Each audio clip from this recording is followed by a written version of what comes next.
Hello students बेटा, आज हम करेंगे संधि। संधि किसे कहते हैं? देखो भाई, संधि का मतलब होता है जोड़ना या फिर मिलाना। ठीक है, जैसे दो देशों के बीच में संधि होती है, आपस में जो जॉइंट होता है उसको मिलाया जाता है, वो संधि कहलाता है। संधि की जो एग्जैक्ट डेफिनेशन है वो वर्णों का मेल होता है, यानी संधि को क्या कहेंगे? वर्णों के मेल से होने वाला परिवर्तन संधि कहलाता है। दो वर्णों के मेल से होने वाले परिवर्तन को क्या कहेंगे? संधि कहेंगे। अब हम बात कर लेते हैं कि संधि के भेद कितने होते हैं। ठीक है, बहुत इजी चैप्टर है, मैथ्स की तरह चलता है ये। अगर हम इसको ध्यान से पढ़ेंगे तो हम आराम से इसको समझ जाएंगे। संधि के बेटा 3 भेद होते हैं, स्वर, व्यंजन और विसर्ग। अब बात करते हैं स्वर। अब स्वर, नाम ही स्वर आ गया, हम सबको पता है कि हमारे जो स्वर होते हैं वो हिंदी में 11 होते हैं। ठीक है, तो ये 11 के 11 स्वर में ए स्वर और आ स्वर ये तो होते ही होते हैं। ए तो हमेशा चलता है, ए के बिना तो व्यंजन भी अधूरा है।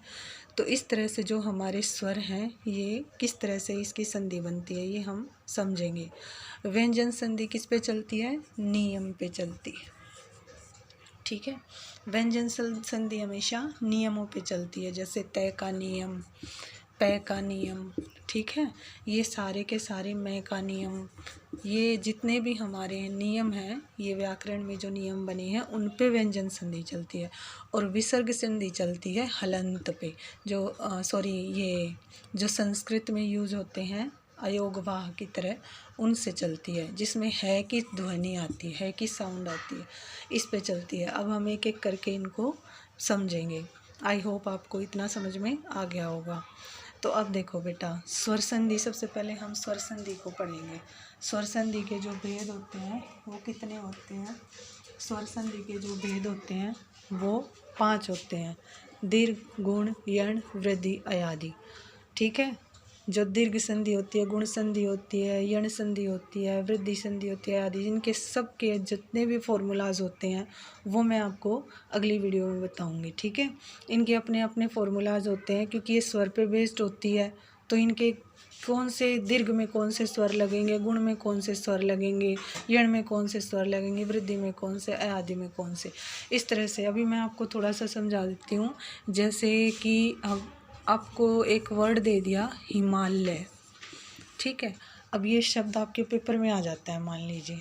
अब इसको आप कैसे करेंगे? कैसे पता चलेगा इसमें कौन सी संधि? आपसे पूछ लिया जाए कि इसमें कौन सी संधि है बताओ, तो कैसे पता चलेगा? अब हम इसको खोल के देखेंगे। जैसे खोल के कैसे देखेंगे? हिम प्लस में आल्य, म में है की साउंड आई, प्लस में आ इज इक्वल टू आ। ठीक है, तो ये बन गया हिमालय, मात्रा यहाँ चढ़ गई। ठीक है ना, तो ये क्या बन जाएगा? हिमालय।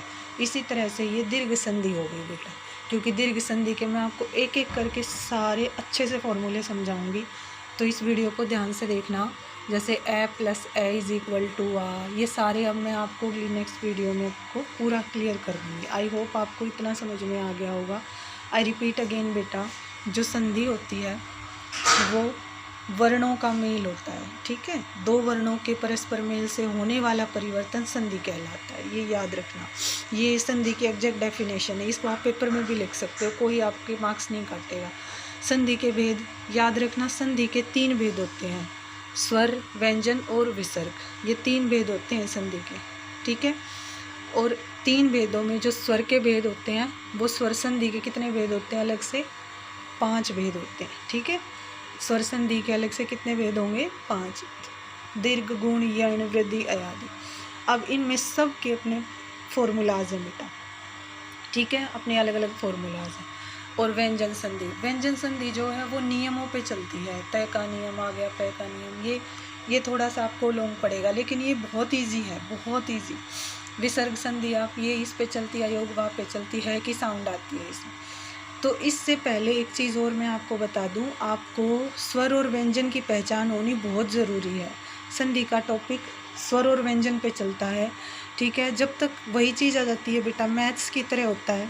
अगर आपको मैथ्स के सम निकालने हैं, तो आपको क्या करना पड़ेगा, पहले आपको टेबल सीखनी पड़ेगी। उसी तरह से अगर आपको संधि सीखनी है, संधि को पढ़ना है, संधि को सीखना है, तो सबसे पहले आपको क्या करना पड़ेगा, आपको स्वर और व्यंजन पढ़ने पड़ेंगे। टोटल कितने होते हैं, कई बच्चे मुझे आज भी, मैं जब पूछती हूँ कई बच्चों से कि स्वर और व्यंजन मतलब पूरी वर्णमाला कितनी होती है, तो आज भी कई बच्चे 44 बताते हैं, लेकिन ये गलत है। 44 नहीं होते बेटा, पूरी संपूर्ण वर्णमाला 52 की होती है, 52 होते हैं हमारे।